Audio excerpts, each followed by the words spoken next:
আলহামদুলিল্লাহ রাব্বিল আলামিন ওয়াসসালাতু ওয়াসসালামু আলা নবিয়িনা মুহাম্মদ ওয়া আলিহি ওয়া আসহাবিহি আজমাইন, আম্মা বাদ। সম্মানিত ভাই বন্ধুগণ, আজকে সংক্ষেপে আমরা কিছু কথা আর্জ করার ইরাদা রাখি ওযুর বিষয়ে।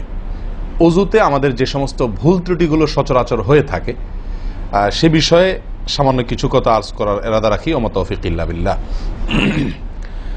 আমরা সকলেই কমবেশ জানি যে ওযু বা পবিত্রতা এটা হলো সালাতের চাবি। নবী সাল্লাল্লাহু আলাইহি ওয়াসাল্লামের সূরা আবু দাউদে বর্ণিত হাদিসে আসছে, তিনি বলেছেন মিফতাহুস সালাতি আত-তাহুর, সালাতের বা নামাজের চাবি হলো কি? পবিত্রতা বা ওযু। তো চাবি যদি ঠিক থাকে, পারফেক্ট হয়, তাহলে তালা খুলবে। আর যদি চাবি পারফেক্ট না হয়, ঠিক না হয়, তাহলে সেক্ষেত্রে তালা খুলবে না।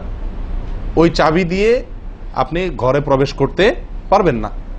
মনে করুন জান্নাত হলো আমার ঘর বা গন্তব্য, ঢুকতে হলে আমাকে সালাতের তালাটুকু খুলে ঢুকতে হবে, অর্থাৎ সালাত পড়ে ঢুকতে হবে, আর তার চাবি হলো পবিত্রতা। তাহলে পবিত্রতা চাবি, তার তালা হলো সালাহ, আর সালাহ পড়ে আমি ঢুকতে চাচ্ছি জান্নাতে। তাহলে আমার শেষ গন্তব্যে, অর্থাৎ আমি যে জায়গাটা যেতে চাচ্ছি সেই জায়গায় জান্নাতে যেতে হলে আমার সালাত ঠিক হতে হবে, আর সালাত ঠিক হতে হলে তার চাবি ঠিক থাকতে হবে। তালা ঠিক থাকতে হলে, তালা খুলতে হলে চাবি ঠিক থাকতে হবে। সেটা হলো কি? সালাত, তাহারাত বা পবিত্রতা। তো পবিত্রতার সবচাইতে কমন পবিত্রতা হলো ওযু। এই ওযুর বিষয়ে আমাদের বেশ কিছু ত্রুটি, বেশ কিছু ভুল ভ্রান্তি হয়ে থাকে। ওযুর যে ভুলগুলো হয়তো আপনিও করেন, আমরাও করছি প্রতিনিয়ত, কিন্তু জানি না। তো সেগুলো নিয়ে আমরা সংক্ষেপে আলোচনা করব। নবী সাল্লাল্লাহু আলাইহি ওয়াসাল্লাম বুখারী মুসলিমের হাদিসে আসছে, তিনি বলেছেন লা তুকবালু সালাতুন বিগাইরি তাহুরিন, পবিত্রতা ছাড়া কোনো সালাত কবুল হবে না। কোনো সালাত আল্লাহর কাছে অ্যাকসেপ্টেড, গ্রহণযোগ্য হবে না কি ছাড়া? তাহারাত ছাড়া, ওযু ছাড়া। অতএব এই ওযু এটা পূর্ণাঙ্গ হলে সালাত পূর্ণাঙ্গ হবে, সালাত পূর্ণাঙ্গ হলে জান্নাতে যাওয়া সহজ হবে ইনশাআল্লাহ। অতএব একটা আরেকটার সাথে সম্পর্ক যুক্ত বিধায় সবকিছুর আগে, সালাতেরও আগে আমাকে লক্ষ্য করা দরকার আমার ওযু বা তাহারাতটা কি হচ্ছে কিনা, ঠিকঠাক হচ্ছে কিনা।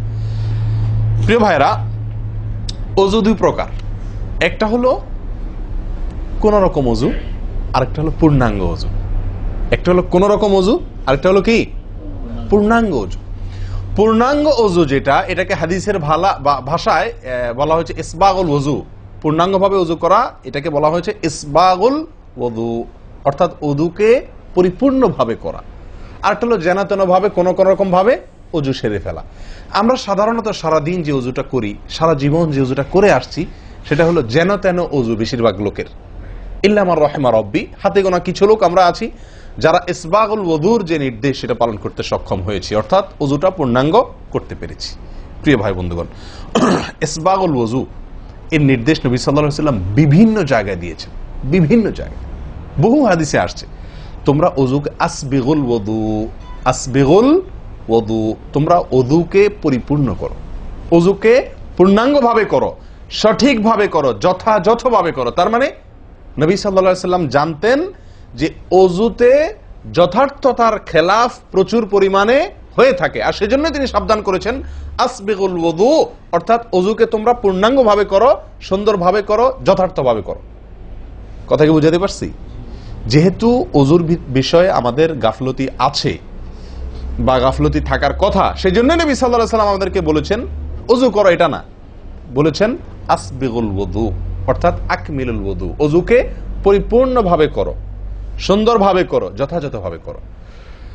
ওযুর যে ফজিলত, ওযুর যে ফজিলত মুসলিম বর্ণিত হাদিসে আসছে, নবী সাল্লাল্লাহু আলাইহি ওয়াসাল্লাম বলেছেন যে ব্যক্তি পরিপূর্ণভাবে ওযু করবে, পরিপূর্ণভাবে ওযু করবে, ভালোভাবে ওযু করবে, এবং ওযুর শেষে কালিমাতুশ শাহাদা যেটা আছে, আশহাদু আল্লা ইলাহা ইল্লাল্লাহু ওয়াহদাহু লা শারীকা লাহু ওয়া আশহাদু আন্না মুহাম্মাদান আবদুহু ওয়া রাসূলুহু, এই কালিমায়ে শাহাদা পাঠ করবে ওযুর শেষে, এই ব্যক্তির জন্য আল্লাহ সুবহানাহু ওয়া তাআলা জান্নাতের সমস্ত দুয়ার খুলে দিবেন। তাহলে আমরা বলতে পারি জান্নাতের 8 দুয়ারের সমস্ত দুয়ারের একটা রিমোট এখানে নবী সাল্লাল্লাহু আলাইহি ওয়াসাল্লাম আমাদেরকে বাতলে দিয়েছেন। একটি রিমোট, এই এক রিমোট টিপের সঙ্গে সঙ্গে 8 দরজা সব খুলে যাবে। সেটা হলো ওযুকে কি করা? পরিপূর্ণভাবে করা, সুন্দরভাবে করা, এবং এর শেষে, ওযুর শেষে কালিমাতুশ শাহাদা পাঠ করা, আশহাদু আল্লা ইলাহা ইল্লাল্লাহু ওয়াহদাহু লা শারীকা লাহু ওয়া আশহাদু আন্না মুহাম্মাদান আবদুহু ওয়া রাসূলুহু। আপনি পাঠ করলেন, জান্নাতের সমস্ত দুয়ার এর রিমোট যেন টিপ দিলেন। এই তিনটা কাজ করলেন মানে কি, জান্নাতের 8 দরজার একটি কমন রিমোটে টিপ দিলেন, আপনি সবগুলো পটপট খুলে যাবে, যে কোনো দরজা দিয়ে আপনি জান্নাতে দাখিল হতে পারবেন ইনশাআল্লাহ। প্রিয় ভাইরা, তাহলে হাদিস থেকেও বোঝা গেল যে যে কোনো দরজা দিয়ে ঢুকতে হলে ওযুটা হইতে হবে পরিপূর্ণরূপে ওযু, ইসবাগুল ওযু। অতএব ওযু আমার পরিপূর্ণ হচ্ছে কিনা এই বিষয়টা একটু যাচাই করা দরকার, কি দরকার না?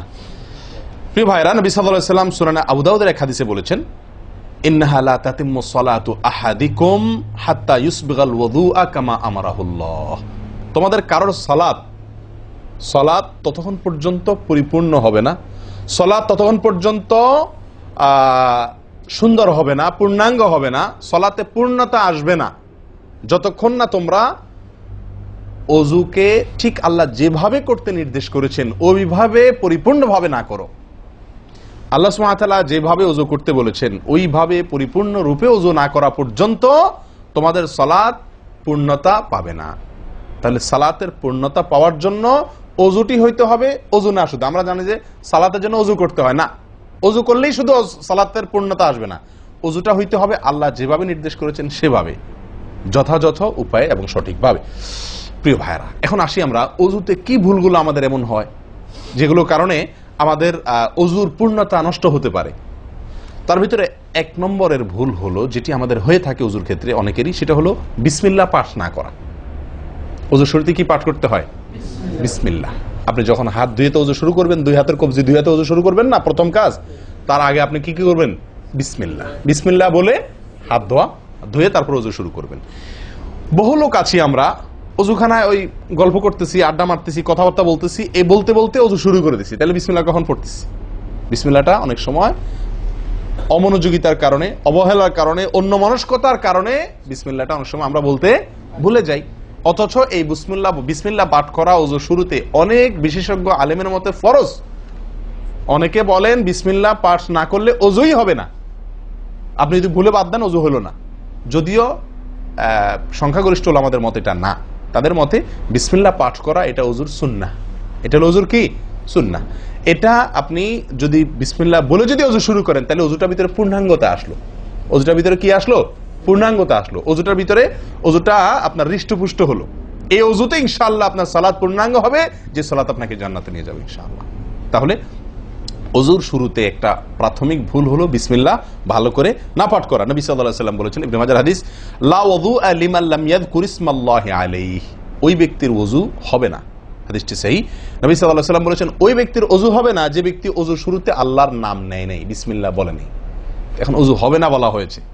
এই হবে না বলতে হাদিস বিশেষজ্ঞ উলামা ইকরাম এবং ফুকাহা ইকরাম বলেন, এখানে হবে না বলতে ওযুর ওই প্রাণ হলো না, ওযু পূর্ণাঙ্গ হলো না, ওযুটা যেভাবে হওয়া দরকার ছিল সেভাবে হলো না, কোন রকম হয়ে গেল মার্শাল হাল, সালাত আদায় হয়ে গেল, দায়িত্ব খালাস হয়ে গেল, কিন্তু এটা যেভাবে আল্লাহ সুবহানাহু ওয়া তাআলা চাচ্ছেন, নবী সাল্লাল্লাহু আলাইহি ওয়াসাল্লাম চাচ্ছেন, যেভাবে ওযুর নির্দেশ আসছে সেভাবে হলো না।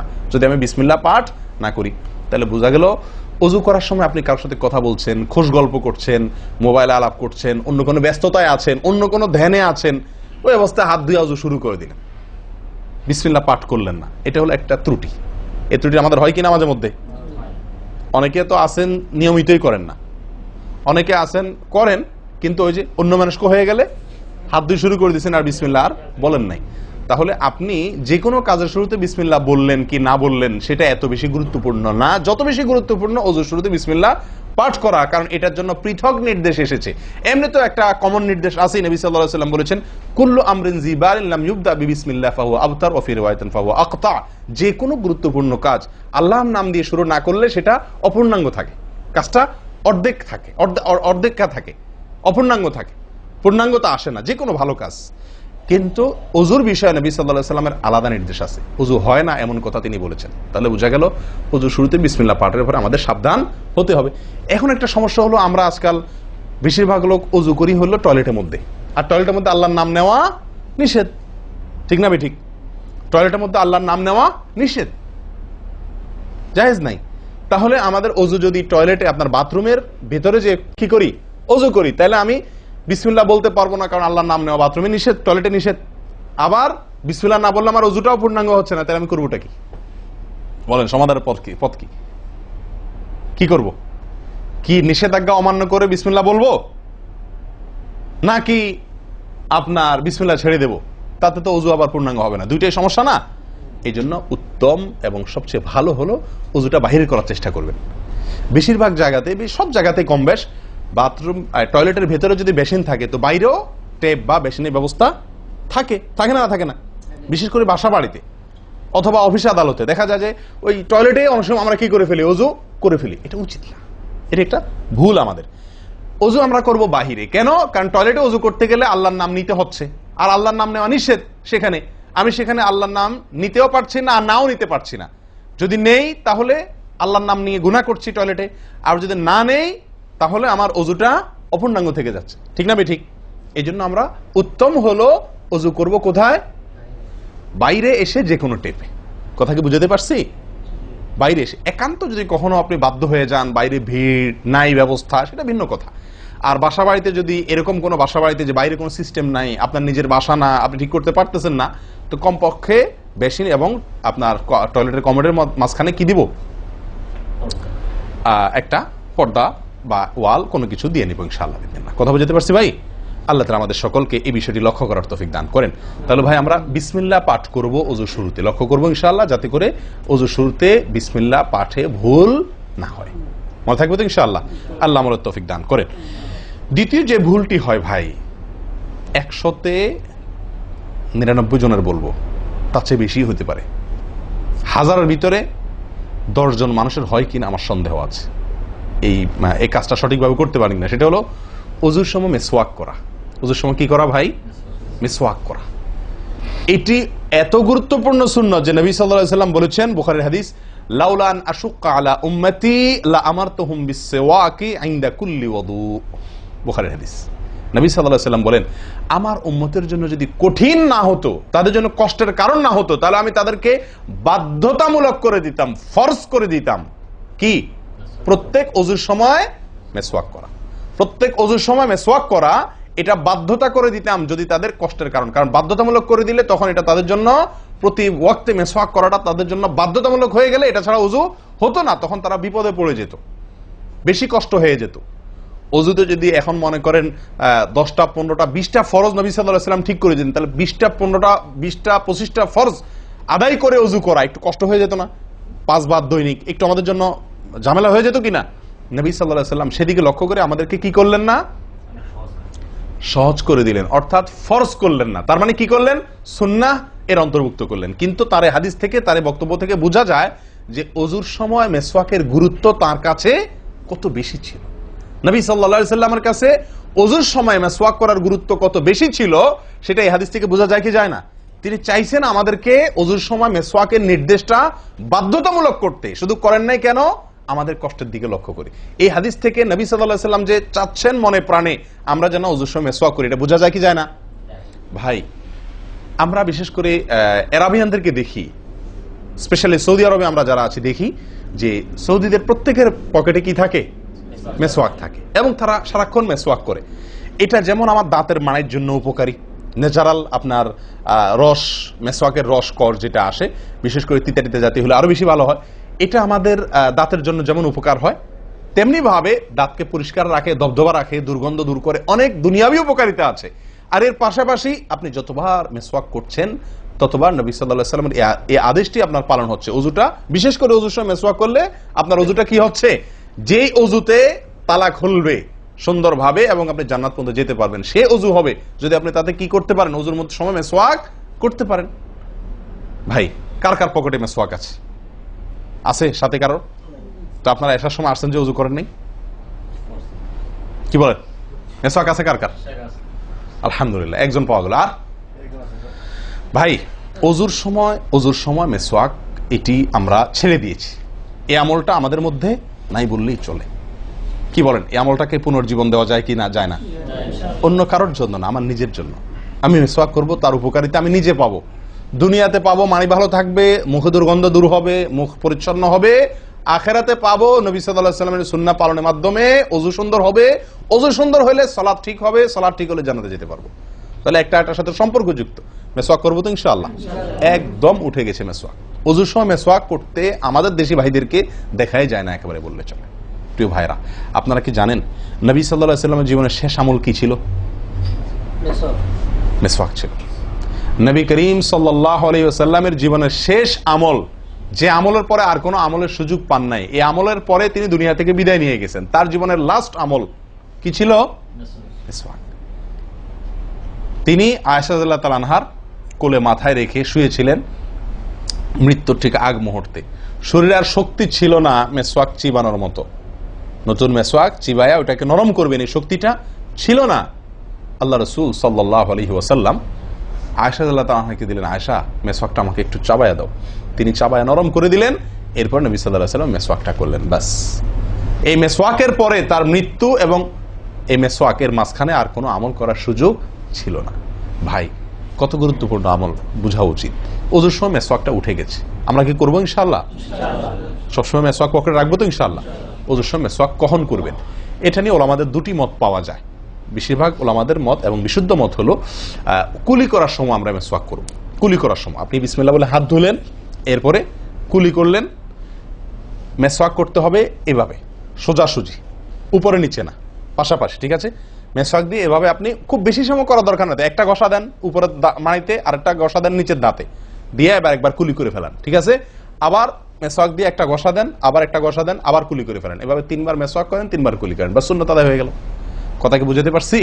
আল্লাহ তাআলা আমাদের সকলকে তৌফিক দান করেন। প্রিয় ভাইরা, তাহলে ওযুর মধ্যে আমাদের যে খুঁতগুলো আছে আমি সেগুলো ধরা দেওয়ার চেষ্টা করছি। একটা বড় খুঁত, যে খুঁত থেকে আমরা বেশিরভাগ লোকই মুক্ত নই, সেটি হলো মেসওয়াক বিহীন ওযু। লক্ষ্য করবো তো ইনশাআল্লাহ? আল্লাহ আমাদেরকে আমলের তৌফিক দান করেন। একান্ত না থাকলে আঙ্গুল দিয়ে করলেন, কিন্তু আপনি নিয়মিত আঙ্গুল দিয়ে করলেন সেটা না, মেসওয়াকই করা উচিত। ভাই, 3 নম্বর যে ভুলটা আমাদের হয়ে থাকে সেটা হলো কুলির মধ্যে।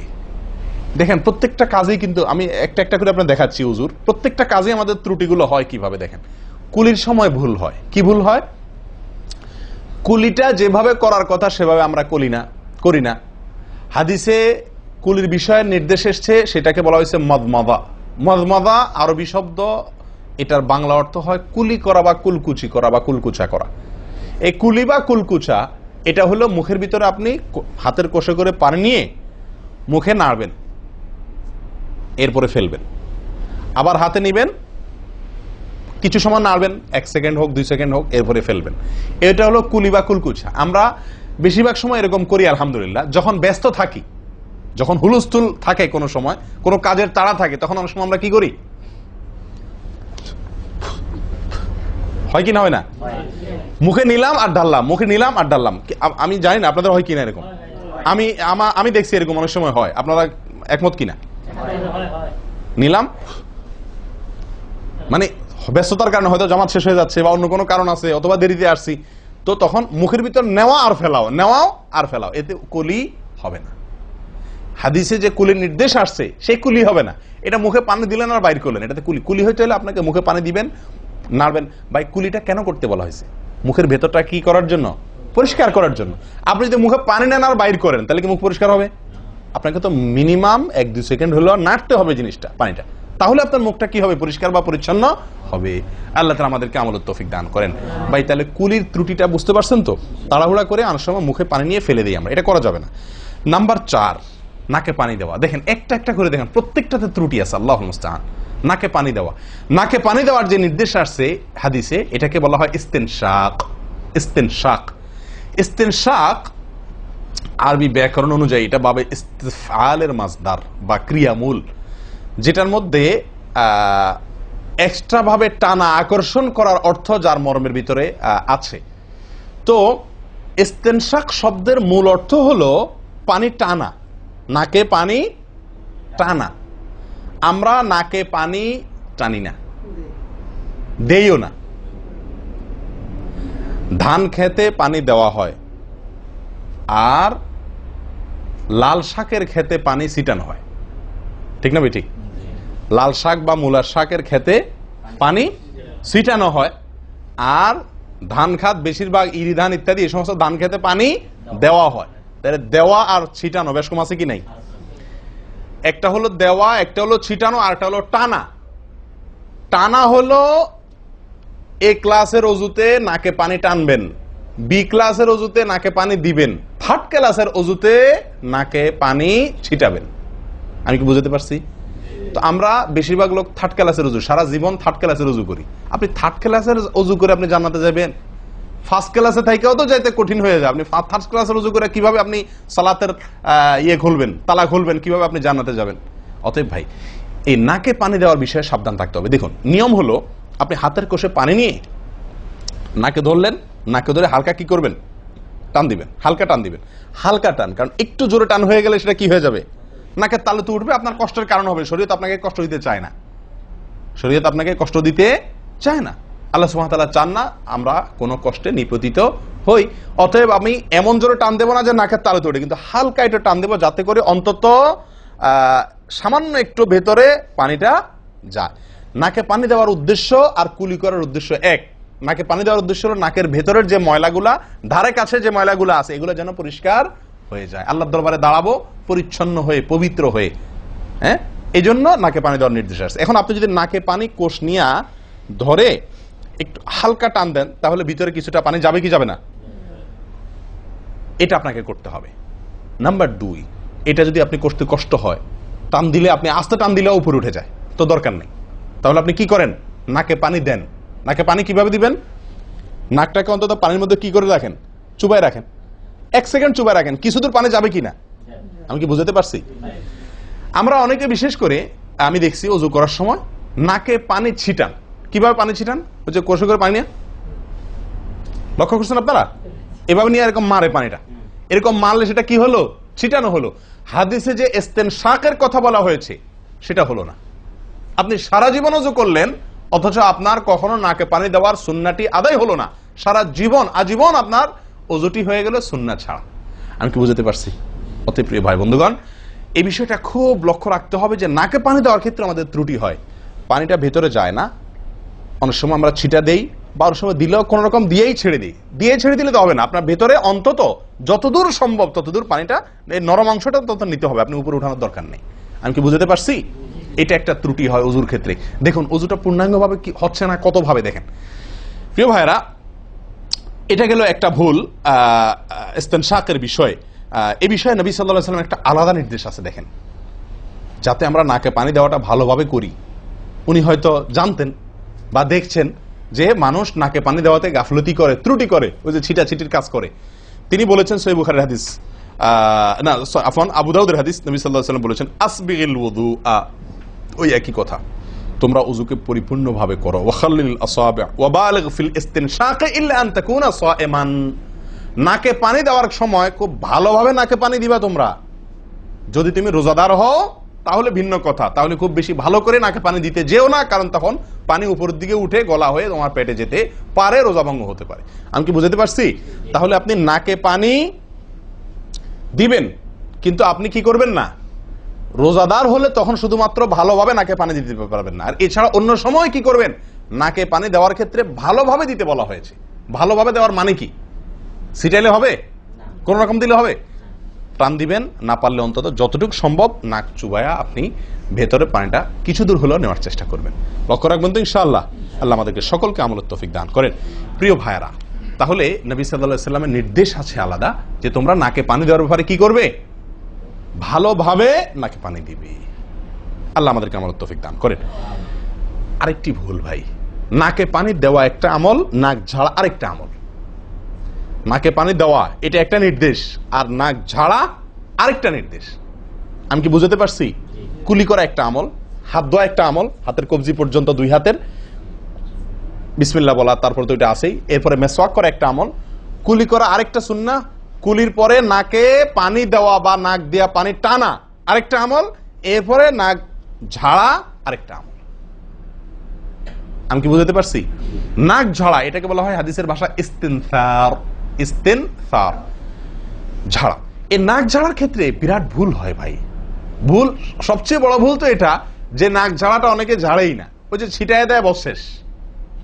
নাক যে আলাদা ঝাড়তে হয় এটা অনেকে জানেনই না, করেনই না এটা। আবার অনেকে করেন তো মাঝে মধ্যে করেন, কিন্তু নাক ঝাড়াটা করা উচিত। যতবার নাক দিয়ে টান দিলেন না, এরপরে হালকা আঙ্গুল দিয়ে চাপ দিয়ে আপনি ওইটাকে প্রেসার দিয়ে নাকটা পরিষ্কার করবেন। কথা কি বুঝাতে পারছি? আবার নাকে পানি দিলেন, আবার পরিষ্কার করলেন, আবার নাকে পানি দিলেন, আবার পরিষ্কার করবেন।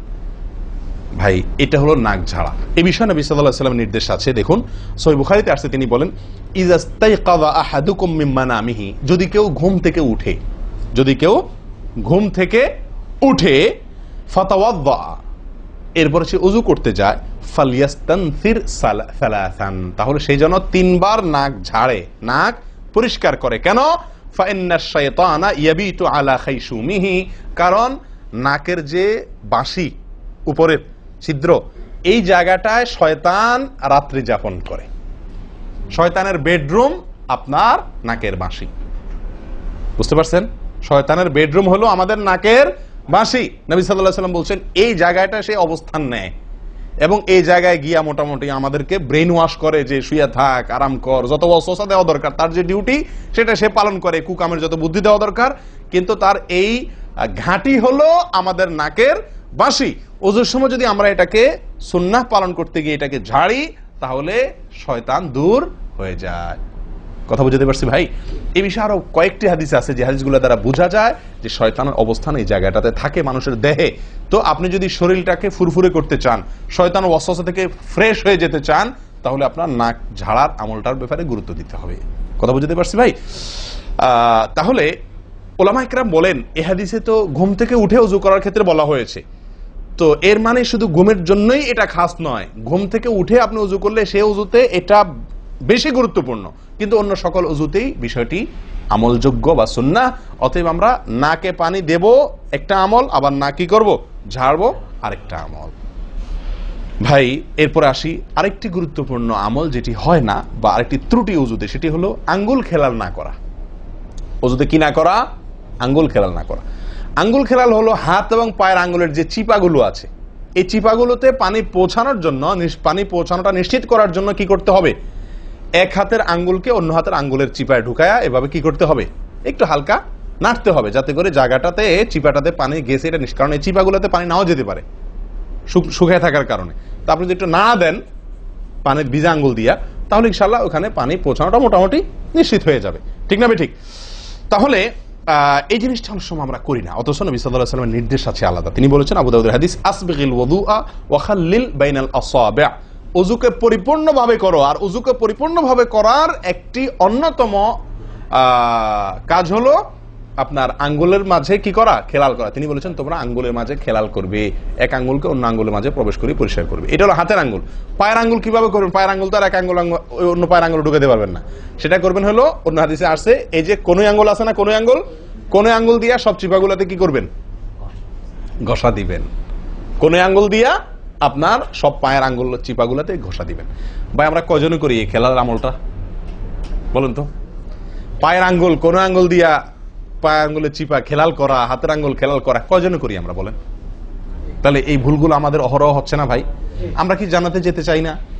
আমাদের সালাতটা সুন্দর হোক আমরা চাই না ভাই? আমাদের এই সালাত খুব পাওয়ারফুল হোক, শক্তিশালী সালাত হোক, এই সালাতের মাধ্যমে আমি অন্যায় থেকে বেঁচে থাকবো, এই সালাতের মাধ্যমে আমি জান্নাতে যাব, এই সালাত আমাকে খাঁটি মুসলিম বানাবে, এই সালাত আমাকে আল্লাহর কাছে প্রিয় বানাবে, এই সালাত কি আমাদের নূর হবে, আমরা চাই না ভাই? এগুলো যদি চাই তাহলে আমাকে ওযু সুন্দর করতে হবে, আর ওযু সুন্দর করতে গিয়ে এই ভুলগুলোর ব্যাপারে সাবধান হতে হবে। তাহলে আঙ্গুল খেলাল করা, পায়ের আঙ্গুল, হাতের আঙ্গুল আমরা করি না বললেই চলে ভাই। তো আজকে থেকে ইনশাআল্লাহ করবো তো, নাকি যা শুনছেন এটা এখানে রেখে চলে যাবে? ভাই যদি পরিবর্তন না করেন, পরিবর্তন যদি আমরা না করি নিজেদেরকে, ওয়াল্লাহি সারা জীবন ওয়াজ শুনবো, কি লাভ বলেন? সময়টা নষ্ট। আপনি যদি এই কথাগুলোর উপরে আমলের চেষ্টা না করেন, নিজের জীবনে ফিট না করেন, এই ভুলগুলাকে ওযু করার সময় মাথায় রেখে এই ভুলগুলাকে আপনি দূর না করেন, তাহলে সেক্ষেত্রে এই শোনার কোনো লাভ হলো না। করবো তো ইনশাআল্লাহ। আল্লাহ সুবহানাহু ওয়া তাআলা আমাদের সকলকে সচেতন মুমিন হওয়ার তৌফিক দান করেন। সচেতন মুমিনের পরিচয় হলো মুমিন তার প্রত্যেকটা ভুলকে শিখবে, সংশোধন করবে, শিখবে, সংশোধন করবে। এভাবে করতে করতে করতে সে মুমিন হিসাবে কোয়ালিটিফুল আফার ক্লাসের মুমিন হতে পারবে, আল্লাহর কাছে প্রিয় পাত্র হতে পারবে। চেষ্টা করবো তো ইনশাআল্লাহ। আল্লাহ আমাদের সকলকে তৌফিক দান করেন। প্রিয় ভাইয়ারা, ওযুর ক্ষেত্রে আরেকটি ভুল এই যতগুলো ভুল বললাম এর ভিতরে বড় দুটি ভুল বলে ওজুর ভুলকে আমরা শেষের দিকে চলে আসছি। একটি বড় ভুল হলো শুকনা থেকে যাওয়া। কোনো জায়গা যদি আপনার অবহেলার কারণে শুকনা থেকে যায়, ওজুর অঙ্গগুলো যেগুলো ধুইতে হবে, তার কোনো অঙ্গ যদি শুকনা থেকে যায়, ওজু হবে? ওজু হবে না। এক ব্যক্তি ওজু করে আসছেন, নবী সাল্লাল্লাহু আলাইহি ওয়াসাল্লাম দেখেছেন তার ওজুর কোনো জায়গা শুকনা আছে, তিনি বললেন যাও আবার ওজু করো, তোমার ওজু হয় নাই। তিনি তাকে পুনরায় ওজু করাইছেন। কেন? তার ওজু সঠিকভাবে হয় না, শুকনা রয়ে গেছে। অনেক সময় দেখা যায় আমাদের অনেক ভাই ওজু করেন, ওজু করলে বেশ কিছু জায়গা, বিশেষ করে যে কনুই জায়গাটা, এই জায়গাটা দেখা যায় শুকনা থাকে। এই যে কানের লতির এই যে জায়গাটা, এখানে দেখা যায় একটু কি থাকে, শুকনা থাকে। কপালের দিকে দেখা যায় শুকনা থাকে। এই জায়গাগুলো অনেক সময় দেখা যায়, বহু লোককে দেখা যায় ওজু করে আসছে, এখানে শুকনা, এখানে শুকনা, পায়ের গোড়ালি গিরা এই জায়গাগুলোতে শুকনা। কারণ হলো ওই যে অবহেলা করে ওজু করছে, কোন রকম ওজু করছে, ওজুটা যেভাবে করা দরকার সেভাবে করে নাই। ভাই এই জিনিসটা আপনার লক্ষ্য করা দরকার কি দরকার না? ওজুই হবে না। এই যে ভুলগুলো বললাম এগুলা হলে আপনার ওজু হয়ে যাবে, কাগজে কলমে ওজু হয়ে যাবে। কিন্তু এখনকার যে ভুলটা বললাম, যদি শুকনা না থাইকা যা আল্লাহ মাফ করেন, তাহলে কাগজে কলমে ওজু হবে না, কাগজে কলমেও কি হবে না, ওজু হবে না। এত জঘন্য, সাবধান থাকার দরকার কি দরকার না? আল্লাহ তাআলা আমাদেরকে সাবধান হওয়ার তৌফিক দান করেন। ভাই আরেকটি বড় ভুল, এটাও বিশাল বড় ভুল, সেটা হলো পানি অপচয় করা। পানি অপচয় করা, আল্লাহ মাফ করেন, এটা থেকে মুক্ত আমরা কেউই না বোধ হয় এই যুগে। পানি অপচয় ওজুর সময়। ভাই আমাদের ওজুতে কত পানি লাগে? আপনি যদি, আমরা তো বেশিরভাগ লোক এখন ট্যাপে ওজু করি না, আপনি যে ট্যাপটা ব্যবহার করেন ওই ট্যাপের নিচে যদি একটা কি রাখেন, বালতি রেখে দেন, আপনি ওজু করার শেষে লক্ষ্য করে দেখেন একটা খালি বালতি যদি রাখেন, কি পরিমাণ পানি পড়বে আনুমানিক? প্রায় এক বালতির মতো হয়ে যাবে না? সুবহানাল্লাহ, 50-100 জন লোকের ওজুর পানি এটা। নবী সাল্লাল্লাহু আলাইহি সাল্লামের ওজুর পানির পরিমাণটুকু হাদিসে আসছে। ভাই এক গ্লাস পরিমাণ পানি দিয়ে তার কি হয়ে যেত? ওজু হয়ে যেত। এক গ্লাস পানির প্রয়োজন হতো না নবী সাল্লাল্লাহু আলাইহি সাল্লামের ওজুতে, গোটা ওজুতে। আর সেখানে এক গ্লাস তো আমাদের শুধু কিসেই লাগে? হাত ধুতেও এক গ্লাস হয় কিনা সন্দেহ, এক হাতেও হয় কিনা এক গ্লাস ধুতে সন্দেহ। ভাই হাসির বিষয় না, এটা খুব জঘন্য অপরাধ, জঘন্য অপরাধ। আল্লাহ সুবহানাহু ওয়া তাআলা কোরআনে কারীমের ভিতরে কি বলেছেন? ইন্নাল মুবাযযিরিনা কানু ইখওয়ানাশ শায়াতিন, শয়তানের ভাই। হারাম পানি অপচয় করা, পানি অপচয় করা। সাহাবায়ে কেরাম জিজ্ঞেস করছেন, ইয়া রাসূলুল্লাহ, আমরা তো কেউ বলবো ভাই এই যে নির্দেশ নিষেধ এগুলো তো সাহাবীদের যুগে পানির টানাটানি ছিল, মরুভূমি এলাকার লোক ছিল, তখনকার বোধহয় সমস্যা। ভাই এখন তো আমাদের যুগে আলহামদুলিল্লাহ কি আছে? প্রচুর পরিমাণে পানি আছে, পানির তো অভাব নেই আল্লাহর ফজলে। আমরা কেউ হয়তো মনে করি যে অনেক পানি আছে, এখন বোধহয় আর এই এত টানাটানি করে ওযু করার প্রয়োজন নাই।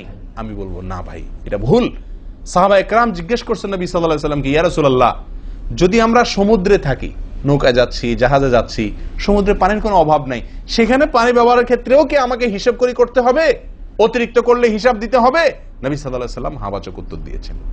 ও ভাই, তাহলে বোঝা গেল যে পানি ট্যাঙ্কিতে আছে, আপনার লাইনে পানি আছে, এই জন্য আমি পানি অপচয় করার অনুমতি আমাকে শরীয়ত দেয় নাই। অতিরিক্ত পানি ব্যবহার করলে আমাকে হিসাব দিতে হবে। সবচেয়ে উত্তম, সবচেয়ে ভালো হয় ভাই, আপনি যদি সম্ভব হয় বদনা বা কোনো জগ ইত্যাদিতে, মগ ইত্যাদিতে আপনি ওযু করেন, সবচেয়ে ভালো। টেপের মধ্যেই বেসিনে একটা মগ রেখে দিলেন, ওইটা দিয়া ঢেলে ঢেলে আপনি ওযু করেন, তাহলে পানি অপচয় হওয়ার সম্ভাবনা সবচাইতে কম। ট্যাপ ছেড়ে দিয়ে যে আমরা ওযু করি, আমরা যেভাবে ওযু করার কথা বলছি, এই যে মেসওয়াক করতে হবে, এরপরে কুলি করতে হবে, নাকে পানি দিতে হবে, আবার নাক ঝাড়তে হবে, এই কাজগুলো করতে একটা গ্যাপ হয় না? গ্যাপ, এই গ্যাপের সময় যদি আপনি টেপে ওযু করতেই হয়, তাহলে গ্যাপের সময় টেপ বন্ধ করতে হবে। আমি কি বুঝতে পারছি? গ্যাপের সময় টেপ বন্ধ করে এরপর আপনি মেসওয়াক করেন, টেপ বন্ধ করে এরপর আপনি নাক ঝাড়েন। আপনি টেপের পানি পড়তেছে, এদিকে আপনি অন্য কাজ করতেছেন, তাহলে এটা অপচয়ের গুনাহ হয়ে যায়। ভাই আমি ওযু করছি ইবাদত করার জন্য, ওযু করছি আল্লাহ সুবহানাহু ওয়া তাআলাকে সন্তুষ্ট করার জন্য, আবার কাজ যেটা করতেছি ওযুর মধ্যে পানি অপচয় করে, সেটা হলো শয়তানের ভাইয়ের কাজ, শয়তানের কাজ। তাহলে শয়তানের কাজ করে আল্লাহকে খুশি করা যাবে? ভাই এই ওযুতে আল্লাহকে খুশি করা যাবে? এই ওযুতে আল্লাহ সন্তুষ্ট হবেন? ওযু করলে নবী সাল্লাল্লাহু আলাইহি ওয়াসাল্লাম বলেছেন, দিনে 5 বার ওযু করলে, একটা মানুষ 5 বার গোসল করলে যেরকম তার শরীরে ময়লা থাকে না, একটা মানুষ দিনে 5 বার 5 ওয়াক্ত সালাতের জন্য ওযু করলে ওই লোকের অন্তরে বা ওই লোকের ভেতরে গুনাহ থাকে না, আল্লাহ তাকে গুনাহ থেকে পরিচ্ছন্ন করে দেন, পবিত্র করে দেন, ধুয়ে পরিষ্কার করে দেন 5 বার ওযু করার মাধ্যমে। ও ভাই, ওযু আমাকে পরিষ্কার করে দিবে, আমাকে পবিত্র করে দিবে, আমাকে পরিচ্ছন্ন করে দিবে, আমাকে সাফ করে দিবে। কখন? যদি ওযুটা আমি সুন্দরভাবে করি। আমার অজুতে যদি এত বড় ভুল হয় যে পানি অপচয় করে আমি হারামে লিপ্ত হই, গুনাহে লিপ্ত হই, তাহলে আমার সে অজু আমাকে পরিচ্ছন্ন করবে না, পবিত্র করবে না, সুন্দর করবে না, আল্লাহকে সন্তুষ্ট করা যাবে না। প্রিয় ভাইরা, আমি আবারও বলছি, এই ভুল থেকে আমরা কেউ মুক্ত নই। আল্লাহ মাফ করুক, ইল্লা মার রাহিমা রব্বি, হাতে গোনা দুই একজন ছাড়া আমরা কেউ মুক্ত নই ভাই। উজু করার সময় পানি অপচয়, আজকে টেপের যে কালচার, এই টেপ ছেড়ে আমাদের উজু করা, এটা জঘন্য একটি ভুল। যদি টেপটা আমি ছেড়ে রাখি, হ্যাঁ আপনি উজু করছেন, বন্ধ করে নিচ্ছেন, আবার দরকার হচ্ছে চালাচ্ছেন, এটা হলে ঠিক আছে। আপনি যদি এটা করতে যান পাবলিক অজুখানাতে, হয়তো পিছন থেকে কেউ আপনাকে তাড়া মারবে, আরে ভাই তাড়াতাড়ি করেন, দেরি করতেছেন, মারুক ভাই তাড়া, সে তাড়া মারুক, কিন্তু আপনার উজুটা কি করতে হবে? আপনাকে কোয়ালিটিফুল উজু করতে হবে। আল্লাহ তাআলা আমাদেরকে সে উজু করার তৌফিক দান করেন। উজুর ক্ষেত্রে আরেকটা ভুল হলো ভাই, চাপাচাপি করে উজু করা, উজু ধরে রাখা, চাপাচাপি করে উজু ধরে রাখা, এই ভুলটা প্রচুর পরিমাণ হয়, বিশেষ করে শীতের দিনে। গরমের দিনে আলহামদুলিল্লাহ ওয়াজ করার দরকার হয় না, মনে না মানে উজু দরকার না হলে উজু করি আমরা, ঠিক আছে না, বিশেষ করে এই মরুভূমি এলাকাতে, গরমের জায়গাতে। কিন্তু শীতের দিন আসলে সুবহানাল্লাহ, আসরের উজুতে চেষ্টা করি টেনে টুনে আসা পর্যন্ত নিয়ে যাওয়ার জন্য, ঠিক না ঠিক? একটা চেষ্টা থাকে যে আসরের উজুতে মাগরিব গেছে, যেহেতু পেশাবের বেগ আছে, বায়ুর বেগ আছে, বাথরুমের বেগ আছে, তো একটু চাইপা চুপা যদি ধরে রাখতে পারি, এসাটা হয়ে গেলে এসা বড় তারা উজু করা লাগলো না, খালাস, উজু করাতে বেঁচে গেলাম ঠান্ডার দিনে, ঠিক না ঠিক? এই অলসতাটা আমরা অনেকে করি কি করি না, এটা উচিত না। উজুর ক্ষেত্রে এটা একটা বড় ভুল। প্রথম কথা হলো, আপনি যদি পেশাবের বেগ থাকে, বায়ুর বেগ থাকে, আপনি সালাতে দাঁড়ালে সালাতে মনোযোগ সেভাবে হবে না। সালাতে যেরকম মনোযোগ দরকার, আল্লাহর সঙ্গে আপনার যেটা মানে বান্দার সঙ্গে গোলামের যে একটা বিনয় প্রকাশের ব্যাপার আছে, সেটা হবে না যদি আপনার কি থাকে, অজুর মধ্যে ওই প্রেসার থাকে, পেশাব বা পায়খানার বেগ থাকে। ভাই মানুষ যে কোনো কাজেই, ভালো কাজ মনোযোগ দিয়ে করতে হলে পেশাব পায়খানার বেগ থাকলে করা যায়? তাহলে আপনার সালাতের ভিতরে খুশু খুশু কিভাবে আসবে? আপনার সালাত, যে সালাত আপনাকে সফলতা এনে দিবে, যে সালাত আপনাকে জান্নাত পর্যন্ত নিয়ে যাবে, সেই সালাতের জন্য তো খুশু খুশু দরকার, আপনার মনোযোগ দরকার, আপনার স্থিরতা দরকার। স্থিরতা তো আসবে না যদি আপনার মন থাকে টয়লেটে, আপনি আছেন মসজিদে, দেহ আছে মসজিদে, মনটা আছে টয়লেটে, তাহলে তো সালাত পূর্ণাঙ্গ হবে না। এই জন্য ভাই চাপা চাপি করে অজু ধরে রাখা, এটা অজুর ক্ষেত্রে আরেকটা বড় ভুল, এটা করা যাবে না। যারা চাপাচাপি করে অজু ধরে না রেখে অজু ছুটতেছে, ছেড়ে দেয়, এরপরে যা উজু করে আসে, এদের জন্য বিশাল বড় পুরস্কার আছে, বিশাল বড় পুরস্কার, একটি নয়, তিনটি পুরস্কার। নবী সাল্লাল্লাহু আলাইহি ওয়াসাল্লাম বলছেন, মুসলিমের হাদিস, আলা আদুল্লুকুম মা ইয়ামহুল্লাহু বিহিল খাতায়া ওয়া ইয়ারফাউ বিহিদ দারাজাত। নবী সাল্লাল্লাহু আলাইহি ওয়াসাল্লাম বলেন যে, আমি কি তোমাদেরকে বলে দিব না যে কোন আমলটি মানুষকে তার ভুল ত্রুটিগুলো আল্লাহ তাআলা মাফ করে দেন এবং আল্লাহর কাছে তার মর্যাদা, গ্রেড বাড়তে থাকে, ইমানদার হিসাবে তার গ্রেড বাড়ে এবং আল্লাহ ভুল ত্রুটি মাফ করেন। কোন আমলের মাধ্যমে? তোমাদের কি বলে দিব না? সাহাবা ইকরাম বললেন, বালা ইয়া রাসূলুল্লাহ, হ্যাঁ ইয়া রাসূলুল্লাহ, আপনি বলে দিন। তখন নবী সাল্লাল্লাহু আলাইহি ওয়াসাল্লাম বললেন, ইসবাগুল wudu'i আলাল মাকারিহ, ইসবাগুল wudu'i আলাল মাকারিহ।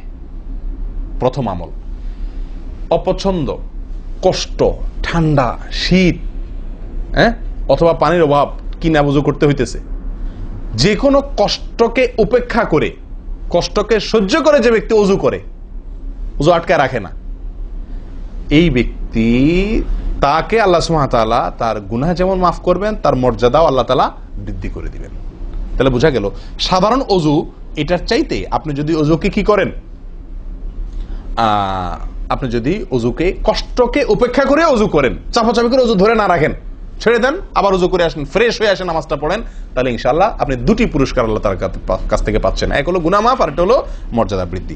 আল্লাহ তাআলা আমাদের সকলকে ওযুর ভুল ত্রুটিগুলোকে কভার করে এগুলো থেকে পরিচ্ছন্ন থেকে, এই ভুলগুলো থেকে মুক্ত থেকে আল্লাহ তাআলা আমাদের সকলকে ওযু করার তৌফিক দান করেন। ওযু ভঙ্গের কারণের ব্যাপারে কয়েকটা আমাদের ভুল ধারণা আছে। যেমন অনেকে মনে করেন যে সিগারেট খাইলে, বিড়ি খাইলে ওযু যায়। অনেকে প্রশ্ন করেন, বিড়ি খাইলে, সিগারেট খাইলে ওযু যায় কিনা? কি বলেন আপনারা, কি বলেন, ওযু যায়? বিড়ি সিগারেট খাইলে? আপনাদের এখানে যায় ওযু? না, আমাদের এখানে যায় না, আমাদের এখানে ওযু যায় না ভাই। বিড়ি বা সিগারেট খাইলে ওযু যাবে না। ওযু যাওয়ার সাথে বিড়ি বা সিগারেটের সম্পর্ক না, ধূমপানের সাথে ওযু যাওয়ার সম্পর্ক না। তাহলে আপনারা কেউ বলবেন, তাহলে হুজুর, তাহলে তো বিষয়টা, তাহলে বোঝা গেল ধূমপানটা তাহলে এত বড় কিছু না। আপনি যেরকম সোজা করে দিলেন যে ধূমপান করলে কি যাবে না, ওযু যাবে না। আমরা তো জানতাম এটা মারাত্মক কোনো বড় অপরাধ, এটা করলে ওযু যাবে, আপনি বলতেছেন ওযু যাবে না, তাহলে তো বোধহয় এটা ছোট অপরাধ। না ভাই, ওযু যাবে না তো আমল যাবে, ঈমান যাবে। ওযু গেলে তো কোনো ব্যাপার ছিল না, ওযু যাওয়া কোনো দোষের কিছু ভাই। একজনের ওযু আছে, তার বায়ু আসছে, ওযু গেল। একজনের ওযু আছে, পেশাব করলে ওযু চলে গেছে, তার কোনো দোষ করছে সে? আপনারা বুঝেন না আমার কথা? ওযু চলে গেলে সেটা কি দোষের কিছু? তাহলে এটা তো আমার বড় কিছু না, দোষের কিছু না। বিড়ি খাইলে, সিগারেট খাইলে ওযু যাবে না তো, ওযু যাওয়া তো দোষের কিছু না। এর চেয়ে বড়টা যাবে, তাকওয়া যাবে। কি যাবে? তাকওয়া ছুটে যাবে, মুত্তাকির খাতা থেকে নাম কাটা যাবে। বুঝেন না কথা? নেক আমলদারের খাতা থেকে নাম কেটে যাবে, গুনাহগার হবে, গুনাহে লিপ্ত হলো সে। ওযু ভাঙলে তো দোষের কিছু হতো না, ভুল তেমন কোনো ক্ষতির কিছু হতো না, কিন্তু তার চাইতে বড় ক্ষতি হবে। কিন্তু ওযু ভাঙবে না বলে তাহলে কি সিগারেট খায় ডাইরেক্ট মসজিদে চলে আসবো? না, সেটা জায়েজ নাই। সিগারেট যদি খান, এই বদ অভ্যাস যদি থাকে, হারামে লিপ্ত হওয়ার অভ্যাস থাকে, আল্লাহ হেফাজত করুক, সবাইকে ফিরে আসার তৌফিক দান করুক। কমের পক্ষে মুখকে ভালো করে ফ্রেশ করে পরিষ্কার করে ব্রাশ করে মেসওয়াক করে দুর্গন্ধ দূর করে তারপর মসজিদে আসবেন। কথা বুঝে আসছে? যাতে অন্য মানুষ কষ্ট না পায়। অনেকে মনে করেন হাঁটুর উপরে কাপড় উঠলে ওযু ভেঙে যায়, ঠিক না? ঠিক। আপনারা কি বলেন? আপনাদের দেশে ওযু ভাঙেনি? আপনাদের এখানে ভাঙে? আচ্ছা, ভাঙতে পারে। কোন কোন এলাকাতে হাঁটুর উপরে ওযু কাপড় উঠলে কি করে? ওযু ভাঙে। এটা অনেকে বলেন যে ভাই সতর যদি খুলে যায়, হাঁটুর উপরে কথা না, সতর খুলে গেল, কেউ ওযু করার পরে উলঙ্গ হয়ে গেল কাপড় পাল্টাতে গিয়া বা কোনো কারণ, এক কথায় ওযুর পরে যদি সতর খুলে যায় ওযু ভাঙবে না। কিন্তু আমাদের অনেক দেশে অনেক এলাকাতে ওযু ভাঙে না ভাই। এই যেখানে ভাঙে সেখানে আসলে ভাঙা উচিত না। ওযু আপনার সতর খুললে কি হয় না? ওযু ভঙ্গ হয় না। এর সাথে ওযু ভঙ্গ হওয়ার সম্পর্ক নেই। ওই যে বলছি ধূমপানের মতো, সতর যদি অন্য মানুষের সামনে খোলেন আপনি, তাহলে ওযু ভাঙলে তো দোষের কিছু হতো না। এখানে তাকওয়া ভাঙবে, ওযু ভাঙবে না। আমি কি বুঝাতে পারছি? এর চেয়ে বড় অপরাধ হবে, কবিরা গুনাহ লিপ্ত হলেন আপনি, ফরজ তরক হয়ে গেল, আপনি বড় গুনাহ করলেন। ওযু ভাঙলে তো এমন দোষে কিছু হতো না, কিন্তু ওযু ভাঙবে না। অনেকে মনে করে টিভি দেখলে, সিনেমা দেখলে, নাটক দেখলে, গান ফান দেখলে ওযু ভাঙে না। এটার সাথেও কি নাই? ওযু ভাঙার সম্পর্ক নাই। ওযু ভাঙার সম্পর্ক নির্দিষ্ট কিছু কাজে, পেশাব করলেন, পায়খানা করলেন, বায়ু ছাড়লেন, ঘুমাইলেন, ওযু ভাঙে এগুলাতে। কিন্তু আপনি সিনেমা দেখলেন, খারাপ কিছু দেখলেন, এই দেখলেই আপনার কি হবে না? ওযু ভাঙবে না। হ্যাঁ, একটা কথা ঠিক যে আপনি এই যে কাজগুলোর কথা বললাম, আপনি সিগারেট খাইলেন, আপনি আল্লাহ মাফ করেন কোন হারামে লিপ্ত হলেন, আপনি সতর খুললেন মানুষের সামনে, আপনি সিনেমা দেখলেন, টিভিতে খারাপ হারাম কিছু দেখলেন, তাহলে কি করতে হবে? ওযু করা উত্তম। ওযু করা, এগুলা করার পরে বিনা ওযুতে নামাজ না পড়ে ওযু করে নামাজ পড়া উত্তম। কেন? কারণ ওযু করলে আল্লাহ সুবহানাহু ওয়া তাআলা কি করেন? গুনাহ খাতা মাফ করে দেন। তাহলে আপনি যে অপরাধ করলেন সেটা মাফ করে নামাজে আসলেন ফ্রেশ হইয়া, ওটা ভালো। কিন্তু ওযু ভেঙে যাবে এরকম না। মহিলারা বাচ্চাদেরকে দুধ দিলে অনেকে মনে করেন কি হয়? ওযু ভাঙে। আসলে কি না, বাচ্চাদেরকে দুধ খাওয়ালে কি হবে না? ওযু ভাঙবে না। কথা বুঝাতে পারছি? এরকম কিছু ভুল ধারণাও আছে। যাই হোক, ওযুতে যে ভুলগুলো হয়ে থাকে আমি আবার বলে দিচ্ছি এক নজরে। এক, আপনার বিসমিল্লাহ না বলা, শুরুতে বিসমিল্লাহ ভুলে যাওয়া বা না বলা, এটা ভুল। আরেকটা হলো মেসওয়াক না করা, কুলি করার সময় মেসওয়াক না করা, এটা কমন ভুল হয়ে গেছে। 3 নম্বর হলো কুলিটা সুন্দরভাবে না করা, পানিতে মুখে পানি কোষ করে নিয়ে এরপরে কিছু সময় মুখের ভিতরে করে নাড়াতে হবে। না নাড়ানো, এটা আরেকটা ভুল। নিয়ে ফেলে দিলাম তাড়াহুড়া করে, এটা আরেকটা ভুল। 4 নম্বর হলো আপনার নাকে পানি ছিটাই আমরা, এটা আরেকটা ভুল। ছিটানো যাবে না। নাকে পানি টানতে হবে অথবা পানি দিতে হবে, কিন্তু পানি কি করা যাবে না? ছিটানো যাবে না। ছিটানোটা আরেকটা ভুল। 5 নম্বর হলো আপনার নাক ঝাড়া। নাকে পানি দেওয়ার পরে কি করতে হয়? নাক ঝাড়তে হয়। আবার দেখেন ডানে বামে লোকজন দেখে ঝাড়েন, বিশেষ করে উজুখানাতে যদি করেন উল্টাপাল্টা আপনার নাক ঝাড়া, মার খায়েন না। তখন আমার কথা বলেন না, আমার যে মৌলভী সবার ওয়াজ শুনে আমি মার খাইছি।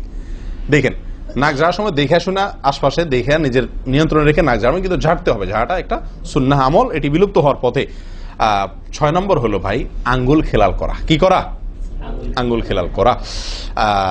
এটা উঠে গেছে। পায়ের আঙ্গুল খেলাল করতে হবে, কোন আঙ্গুল দিয়ে হাদিসে আসছে, আর হাতের আঙ্গুল এগুলা দিয়া, কারণ এগুলাতে জাহান্নামের আগুন প্রবেশ করবে যদি এগুলো শুকনা থাকে, সালাত হবে না।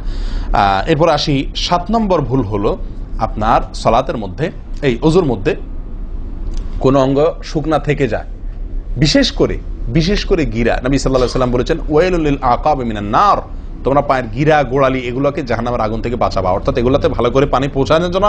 কারণ বিশেষ করে শুকনার দিনে, শুকনা যখন হয় শীতের দিনে, তখন এগুলো ফেটে যায়, পানি আপনি ঢাললেই যায় না, একটু হালকা ডললে টললে ভালো করে তারপরে পানিটা জায়গা মতো যায়। এই জন্য ওইগুলোর পরে গোড়ালির পরে বিশেষভাবে লক্ষ্য রাখা দরকার। আর কষ্ট উপেক্ষা করে উজু করার চেষ্টা করা দরকার। আর শেষ যেটা, সেটা হলো পানি অপচয়। কি করা ভাই? পানি অপচয় করা। প্রচুর পরিমাণ পানি আমরা অপচয় করি উজু করার সময়, যেটা আমাদের উজুর সৌন্দর্যকে নষ্ট করে, উজুর গুণগত মানকে নষ্ট করে দেয়। আসুন সুন্দরভাবে উজু করার স্বার্থে এই ভুলগুলো থেকে মুক্ত থাকার চেষ্টা করি। আল্লাহ তাআলা আমাদের সকলকে আমলের তৌফিক দান করেন। ওয়া আখিরু দাওয়ানা আনিল হামদুলিল্লাহি রাব্বিল আলামিন। আসসালামু আলাইকুম ওয়া রাহমাতুল্লাহি ওয়া বারাকাতুহু।